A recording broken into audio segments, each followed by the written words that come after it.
ingin mendapatkan penajaman yang lebih lagi tentang rizki, nikmat dan syukur, dan kemudian tadi tentang adab, ya, adab tentang permohonan kita kepada Allah. Itu 4 poin. Ya, jadi saya ingin menambahkan aja ya, kajian linguistik.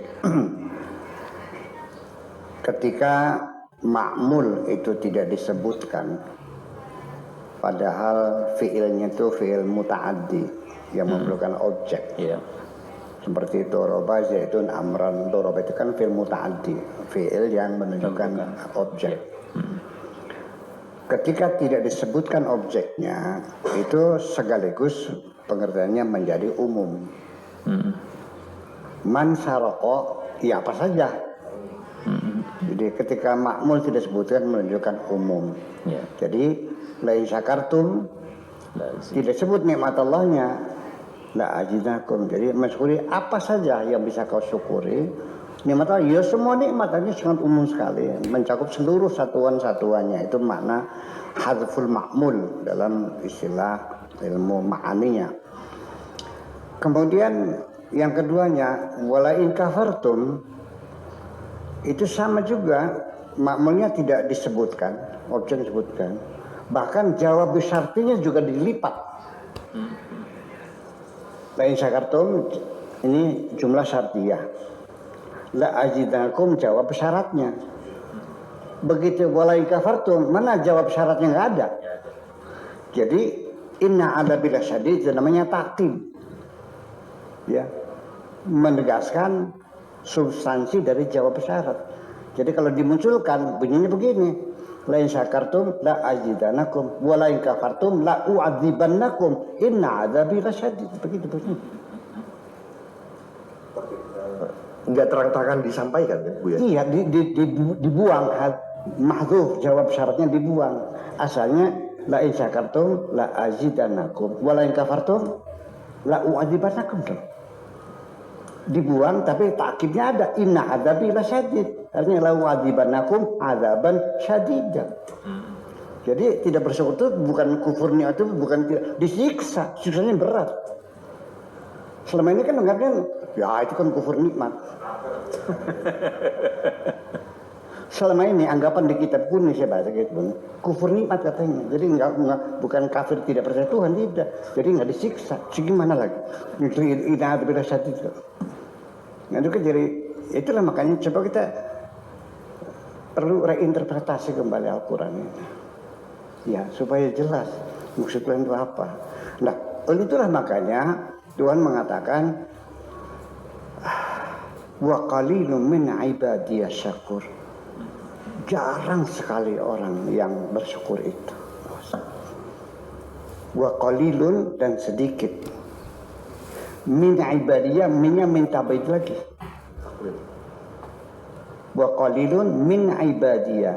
Wa qalilun dan sedikit. Min ibadiyah dari hamba-hambaku. Hamba Allah banyak atau sedikit? Banyak.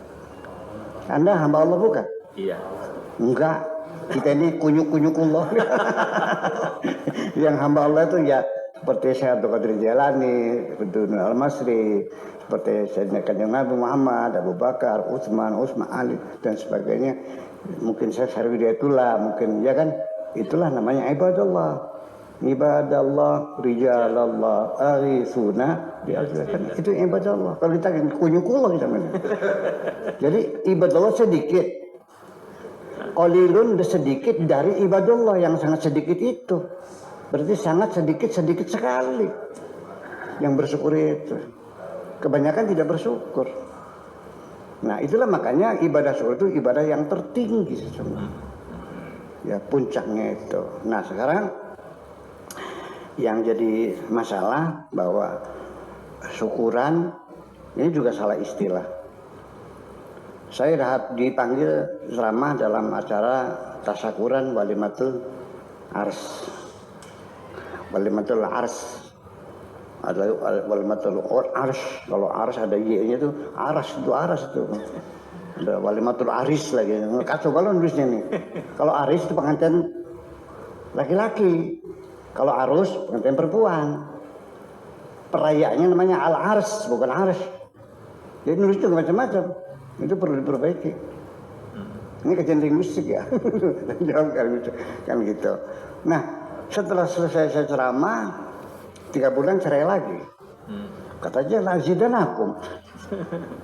Kok cerai lagi? Saya juga pernah diundang rumah tasyakuran menempati rumah baru. 6 bulan kemudian kebakaran rumahnya. Katanya ditambah. Itu yang istilah saja bukan syukuran, tasyakuran. Beda. Kalau tasyakur itu mengucapkan terima kasih. Kalau syukur itu perbuatan hati. Kalau tasyakur itu mulut yang ngomong terima kasih, thanks a lot, merci beaucoup. Syukuran jazilan itu mulut tasyakar. Tapi kalau syakar itu af'alul qalb, perbuatan hati kita bersyukur. Itu jadi persoalannya. Jadi mereka tasyakuran artinya pamer kekayaan rumah baru gitu aja. Jadi masalah. Jadi dia bukan tasyakur tapi syukuran lah begitu. Nah kemudian kenapa jadi sangat sedikit? Karena untuk memahami syukur itu substansinya nggak jelas juga. Terus kan jam berapa sekarang nih? Tidak dulu. Jam 12 ya. Oke, masih ada waktu deh, nggak apa. Ya. Begini, orang bersyukur itu tidak sekedar alhamdulillah. Bukan undang kiai ceramah lalu melihat rumah barunya, lalu saya suruh masuk ke kamar mandinya, bak banyu dari onik dari tali, ini pakai harganya ini 500 juta ini. Terus kerannya pakai emas, ini belinya sekian juta. Ini syukuran tak pameran. Itu kan sudah jelas. Nah, jadi pertama begini, orang itu bersyukur itu syaratnya satu, paham, mengerti, sadar, tahu, merasakan. Paham, sadar, mengerti, tahu, merasakan. Itu 5 poin, jadikan satu aja lah. Andaikan Pak Yazid ini di dalam rumahnya, di bawah kolong ranjangnya itu, di bawah keramiknya itu ada simpenan harta karun 10 ton emas. Tetapi tidak tahu yang bersangkutan. Pakainya nggak tahu di situ ada emas tuh. Senang nggak? Enggak. Lewat kan? Sadar nggak? Enggak sadar. Paham nggak? Enggak. Lewat semuanya. Perempuan minta doa kepada saya pengen dapat suami yang soleh. Saya doakan, saya suruh puasa. Dan syaratnya kalau kamu ingin punya suami yang soleh, kamunya aja dulu yang soleh. Terus nggak mungkin dong, ya kan gitu. Dapat alhamdulillah, soleh banget. Apa yang terjadi? Ngelus dada. Nama nepak batuk, apa namanya bahasa Indonesia nepak batuknya? Nepak jidat. Menepak jidat. Tepok jidat. Ya Allah, suami orang tangga sebelah barat, jam 4 sudah pergi ke pasar. Yang tangga sebelah timur, jam 2 malam pergi ke sawah. Iya kan?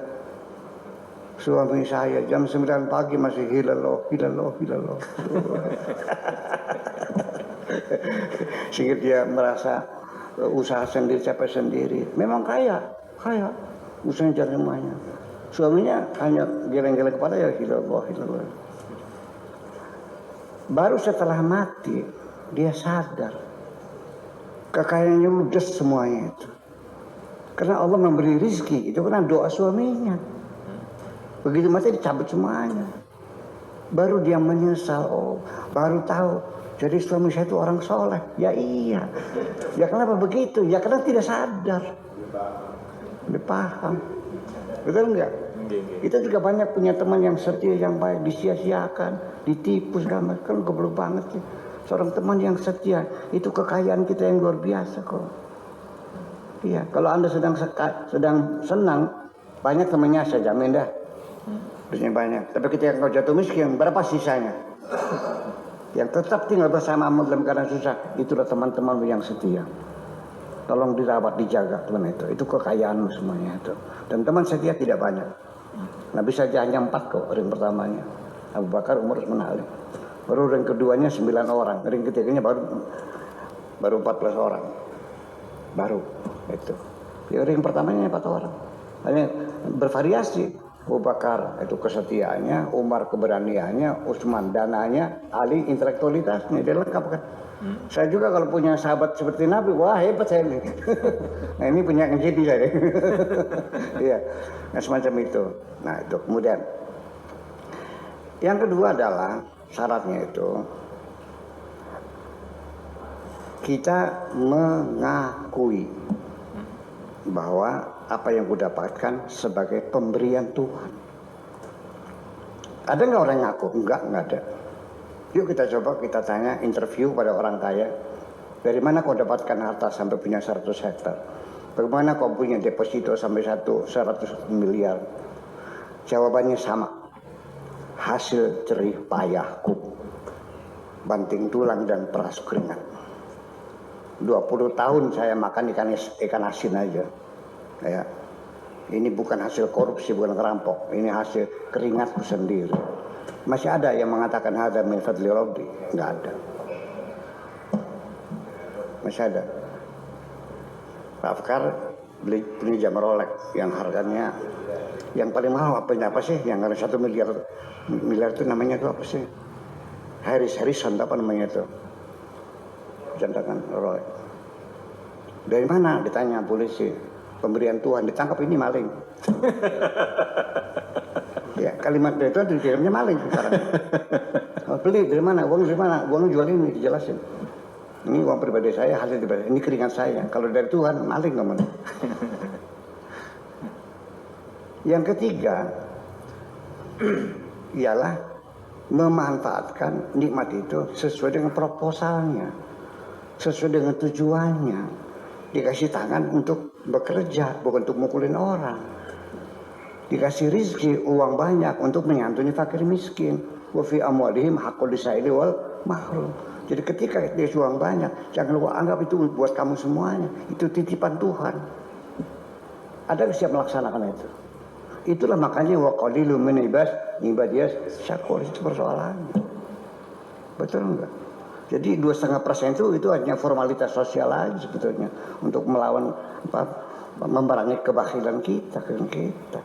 Namanya infak mah ya nggak ada batasnya. Berapapun 50%, 60%. Ada yang begitu? Nggak ada. Jadi yang namanya rezeki Allah itu ketika lebih dari kebutuhan asasi kamu sendiri, itu titipan Tuhan untuk orang-orang fakir miskin dan yang menderita. Wa fi amwalihim haqqul lisaili wal mahrum. Ada yang begitu bisa? Makanya Allah tidak salah, wa qalilun min ibadiyas syakur. Makasih itu aja. Ya. Kemudian yang kedua adalah gitu.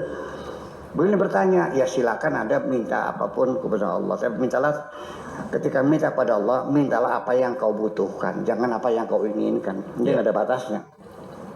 Kang sini pengen punya pesawat terbang nggak? Ingin nggak? Ingin. Butuh nggak? Enggak. Ya enggak dong. Memangnya mau mencoloknya di mana? Di buntutnya, di atas masjid. Ya itu. Jadi kalau nggak butuh nggak usah mintalah. Tahu diri aja kan gitu. Kemudian kalau saya gimana? Ini anak-anak santri saya kan nanya. Kita suruh berdoa wa mimma tiap hari. Bujangnya nggak pernah berdoa. Malah kalau udah nggak kedengaran lagi. Saya bilang, ngapain saya minta sama Allah? Yang Allah itu sudah tahu semua apa kebutuhan saya kok. Yang penting saya melaksanakan segala perintahnya, menjauhi segala larangannya. Kebutuhanku sudah diinventaris, sudah diagenda oleh Tuhan kok. Allah sudah tahu semua kebutuhan saya. Ngapain saya minta? Kalau saya masih minta, berarti saya menganggap Tuhanku tidak tahu kebutuhanku. Itu aja kira-kira. Jadi ya akhirnya ya dikasih uang banyak ya alhamdulillah. Dikasih uang sedikit, nggak dikasih uang, uangnya dicuri orang, ya selesai. Nah, ketika engkau selalu memuji Tuhanmu terus menerus, maka ketahuilah bahwa apapun yang keluar dari mulutmu akan didengar oleh Tuhan. Ya kan? Tetapi seperti apa menyanjung Tuhan itu? Jangan ada ruang-ruang kosong. Rabbana lakal hamdu. Aku selalu memujimu wahai Tuhanku. Mil'us samawati sepenuh langit. Wa mil'ul ardi dan sepenuh bumi. Pemilu masih min syai'in ba'du, dan sepenuhnya seberang sononya langit dan sepenuhnya seberang sononya bumi. Tidak ada ruang-ruang alam semesta ini kecuali memuji Tuhan. Maka saya itu aja.